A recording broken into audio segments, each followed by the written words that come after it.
Well, peace might have been brought to the Middle East by Donald Trump, but it doesn't seem like it's spread to all of Gaza. Hamas used a ceasefire to reassert their control of the territory, with footage emerging of fighters executing fellow Gazans in the streets. The peace deal demands these barbarians disarm and pass control to an interim governing council. But how likely is that to actually happen? Greg Sheridan's been writing about this in The Australian, and he joins me to discuss it. Greg, thanks for coming on the program. How do the futures of Hamas and Gaza look?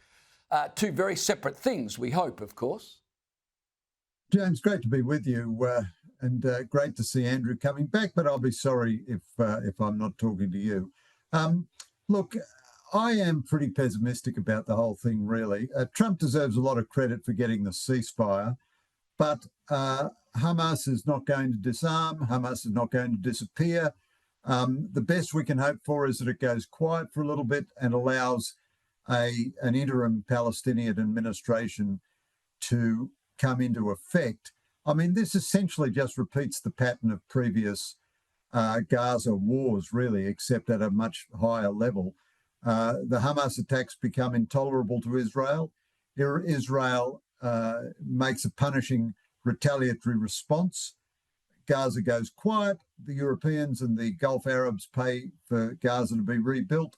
Hamas licks its wounds and has another go. And really, nothing has happened, which leads me to think that won't be the pattern this time. I mean, apart from anything, no one, neither Trump nor Netanyahu nor any of the Arabs, has told us when this stabilisation force is going to come into existence or who's going to be part of it, or when the interim administration is going to come into existence or who's going to choose it. I mean, it was a happy announcement and a great accomplishment to get the hostages back, but I don't see any real signs of peace there. You wrote that Hamas isn't remotely committed to any peace. Ideologically, of course, they are not. So how is a settlement possible, or do you just predict, just as you've said, just ongoing conflict? There's literally no way out of this maze. Well, I think Israel has also been mistaken to go ahead with this at this level for the last 6 or 12 months.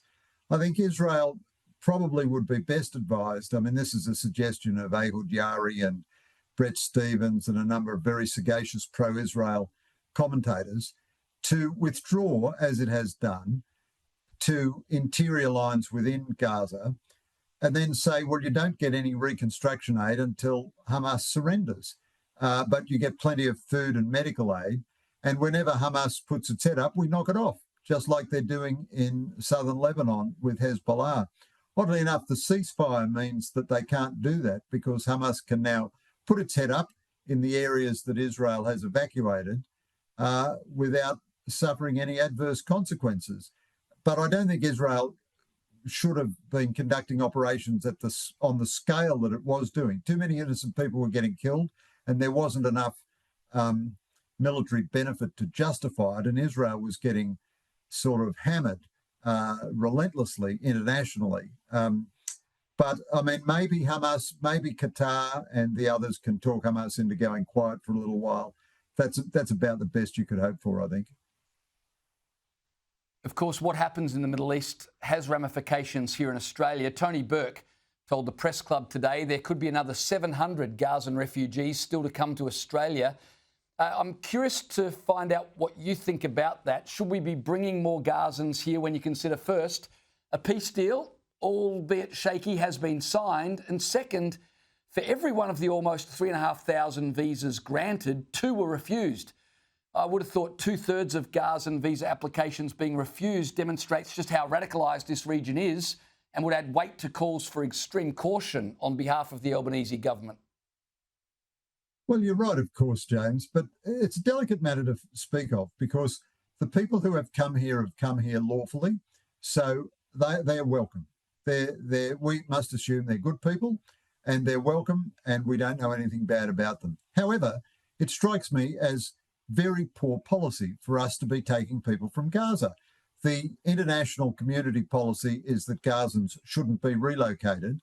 The overwhelming international refugee policy is that refugees should be settled in the region from which they come. There are dozens of Muslim nations in the Middle East and all around the world which have cultural affinities with the populations in Gaza.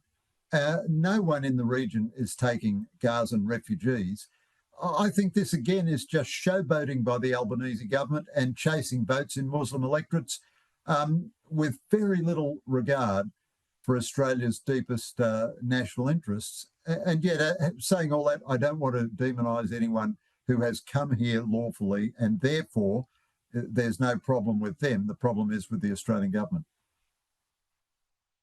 Just quickly before we go, Greg, I want to ask you about the Trump administration calling on allies to, quote unquote, decouple their economies from China and get behind Washington. This comes after China threatened to restrict global supply chains with an expansion of control over rare earth minerals used to make smartphones, cars, household appliances. This would be a pretty big wake-up call for Australia, wouldn't it? China's one of our closest geographical trading partners, and the US is saying everyone needs to pull right back. Yeah, except the US is not really saying that. I mean, China has threatened absurd restrictions on what you can do with anything which has any China rare earths in it. If it went ahead with those restrictions, that would be completely insane, and the world would have to find alternative supplies. But the US has done nothing about this in 15 years. We've all known about this problem for 15 years, but the problem is, you know, all the components are produced by private companies. They want the lowest price, and China provides the lowest price. Now, Albanese is having a critically important meeting with Trump on Monday night, Australian time, and a rare earths deal will be a key to that. But we can't produce rare earths as cheaply as China can. So either there's got to be a subsidy or there's got to be a mandate from the American and Australian governments. Now, none of our wretched, self-seeking, narcissistic, societies has been willing to pay 2 bob for security. So as a result, China has 90% of the rare earths trade. In other words, to make the weapons that it needs to defend itself against China, America has to buy the critical ingredients from China. Well, that's completely crackers. There are abundant rare earth deposits in Australia. There are plenty in America as well. America and Australia could create their alternative supply if they wanted to. They're not willing to spend the money. Maybe they will be now. You say, isn't it a wake-up call? It should be a wake-up call. But we've had so many wake-up calls, we've put our alarm on snooze forever. And I hope it's a wake-up call. It's a very good point. Who knows? Indeed. Greg Sheridan, always a pleasure to speak with you. Thank you so much for joining me.